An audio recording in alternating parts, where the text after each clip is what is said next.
বন্ধু মুতা দোষে বেটা মুতে বেটা ফাটতে যাইতাছে কথা তো দিচ্ছে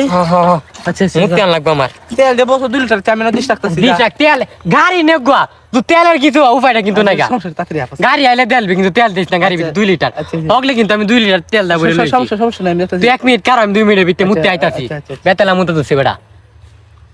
সব বনাস করছি যেন বোতল আছে দি তেলটা আমি খুললে নেই গাইটনে বেসন যাবো খসা হাতে চলুন যাবো অমিতে তুই আসলাম গাড়িটা গাড়ি তো বড় ওমে অমিতে দে কই গেল লুকায় তাই কেউ যে নাতে কেউ না দেখলে আমি দেখেছি তো কি হরস তুই আরে বন্ধু কিছু হরি না তো গাড়ি তো এত জান না গাড়ি তেল তো এত জান না বুঝে চালা গেলে বই প্রস্তাব করছিলাম আমারে ব্যাক কল বাজাস না এনো বই মুচ্ছ তুই প্রস্তাব করছ দেন দেই বুতুল্লা লসেন দেই আরে বুঝো বুকিস তারি প্রস্তাব বন্ধুর বাদ ভাত খাইতে না যদি পেট্রোল গন্ধ হচ্ছে বেটা তুই আমার গাড়িতে পেট্রোল খুলছস তুই বন্ধু লগে বেমানি করস হগলে 2 লিটার তেল ভরে লই আইছি তুই তেল পুরা লাগে বিশ্বাস